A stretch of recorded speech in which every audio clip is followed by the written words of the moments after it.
media, you know what to do. Hit the like button, subscribe to the channel. Thanks. We got lots of stuff coming up.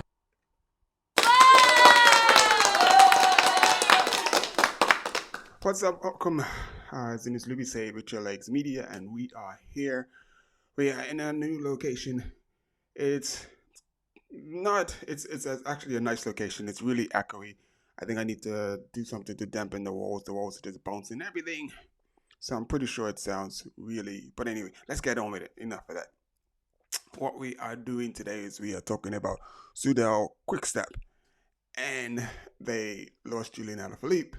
He's going over to Tour de Pro Cycling. And Lefebvre, he's the director, CEO, he stepped out. So we've got someone new who is coming into the picture for Soudal Quickstep. So as you come in, so please do us a favor, hit the like button, subscribe to the channel, tell a friend, and share this with a friend. Thank you, I appreciate that. So let's get on with this.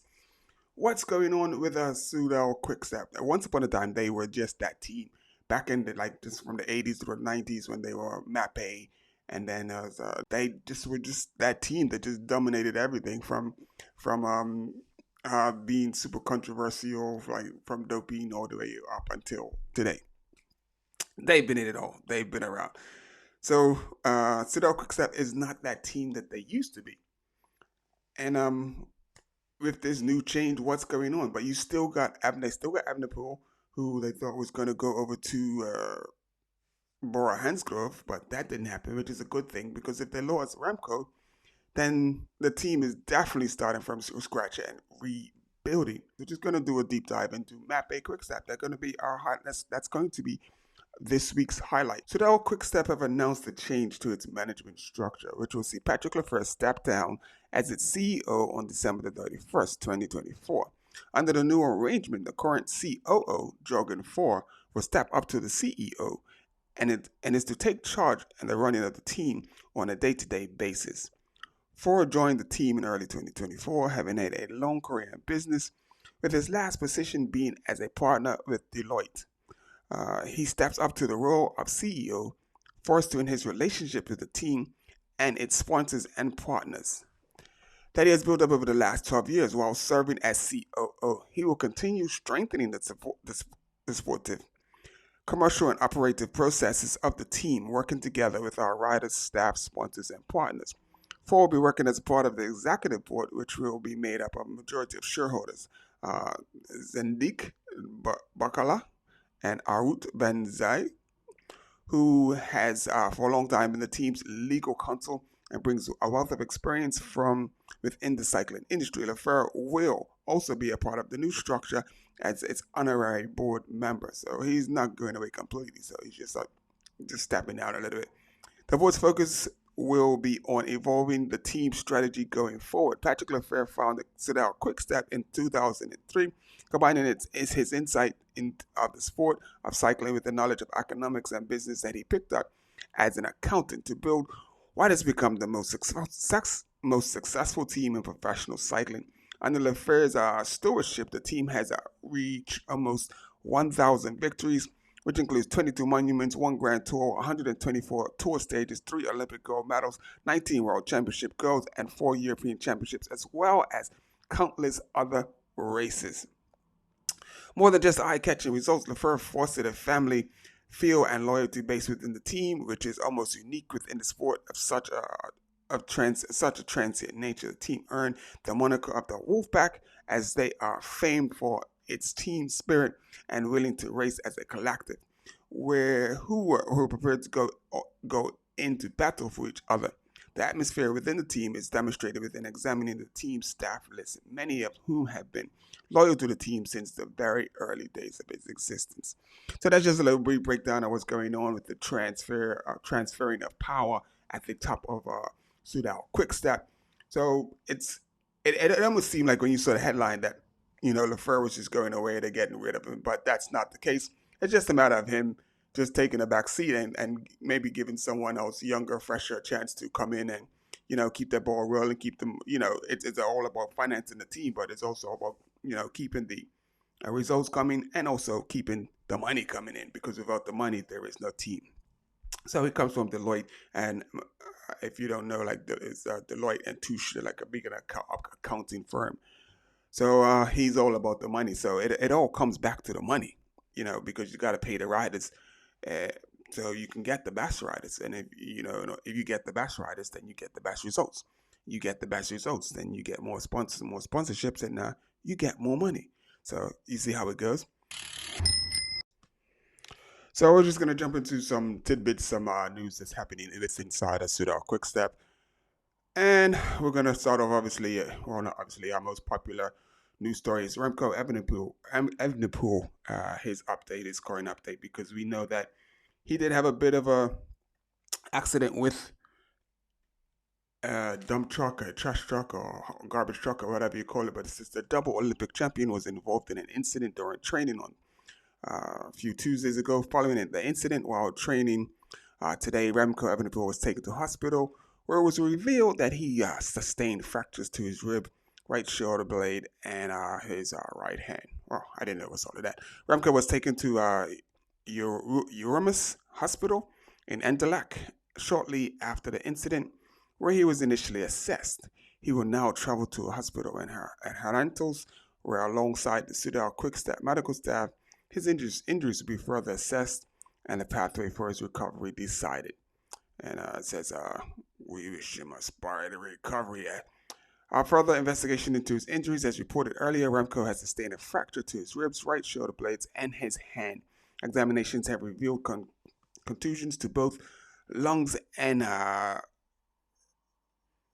luxation of the clavicle. Wow. The clavicle will be operated on this evening, which, if successful, should allow Remco to leave the hospital tomorrow. There will be a 2 week period for immobilization required following this, after which a plan for his return of training can be made. So that quick step would like to thank all of the staff at Toronto Hospital for their help. So that's good to hear that he's actually on the way to recovery, but that's a lot. I didn't realize that it was all of that. I thought he just had like a little fender bender with like the vehicle or something, and got a few bumps and scratches and stuff. Maybe like sprained the wrist or something. But that's quite a bit. So that's quite a bit. And but the good thing, I don't know if it's good and bad. It is the off season. It does give him a chance to recover. But this is also a time for building. So he might come into the season in form a little later than everybody else. But we just want to wish Remco a speedy recovery. And there we go. The Wolfpack House, Louis Vervaeke. We recently sat down with the Belgian, one of the most fascinating characters in our team. A committed family man, Louis told us about his love uh, of his wife and children, as well as his other family in the shape of Soudal Quickstep. He also told us what life is like as a professional cyclist out at an altitude training camp. His favorite moments with the team and the difference in working with two of the world's most famous cyclists, Mathieu van der Poel and our very own Remco van der Poel. Full podcast there. So that's a full podcast. You can go in and just have a listen to Louis Vervaeke, one of the key players inside of the Soudal Quick Step team. So we're going to have a look at Henrik, some of the future. We got to always highlight the future, what's coming up in the future. Henrik Bravo to ride for Soudal Quick Step development team. So who knows? I may get a chance to bump into him and talk to him in person. Says the talented Brazilian will join our feeder squad for the 2025 season. Henrik Bravo has agreed on a deal that will see him ride for one of the best U23 teams in the world, Soudal Quickstep Devo, short for development team. The 18-year-old has impressed in both road and mountain bike races in 2024. His standout result of the last season coming in on Spanish soil at the Volta Riba del Douro, where he won the GC after an impressive stage victory on the steep gradients of the Laguna Nagra, which only underline his potential as a climber. Might be something for the future. It's interesting. But it looks good. So I'm really happy to enter in this team with a dream of mine. since the start I started riding. Since the day I started riding.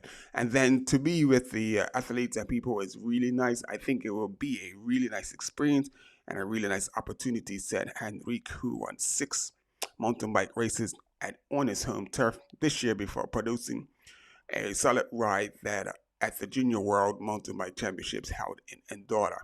He continued here in South America, where he continued here in South America.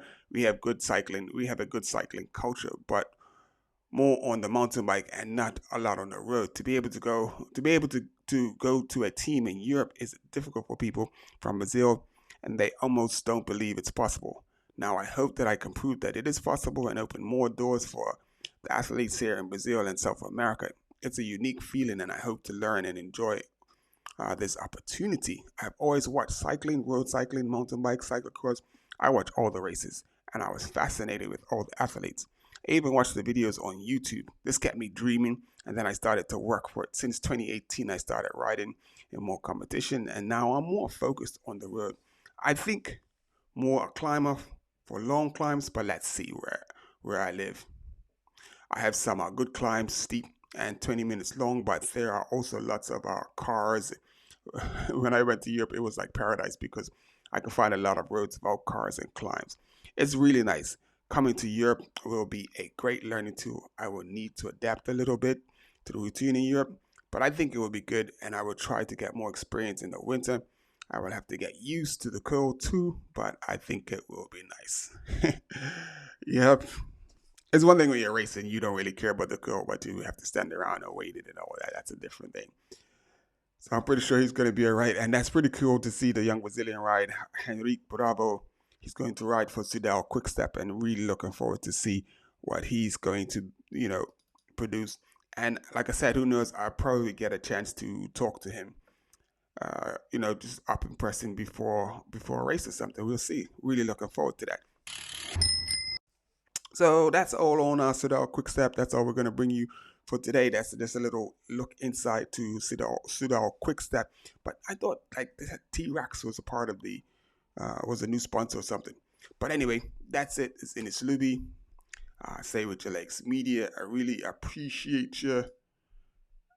And I don't know what's going on. Okay.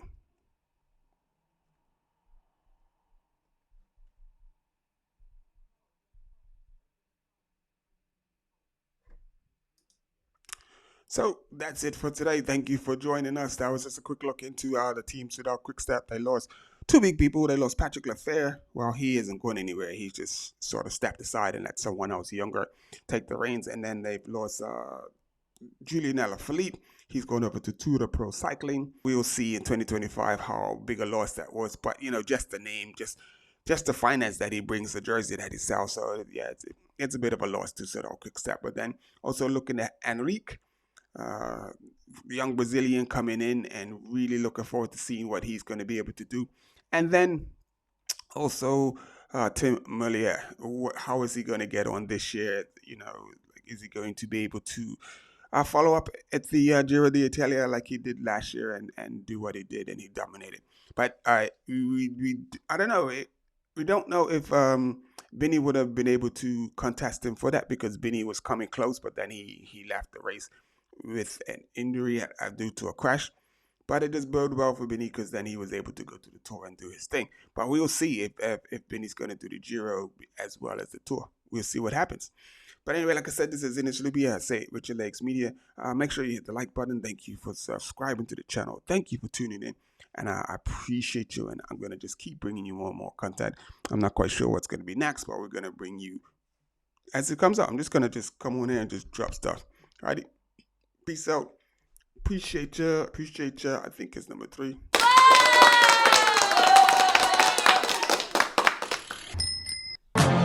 We out. Hit the like button. Subscribe to the channel. You know how we do.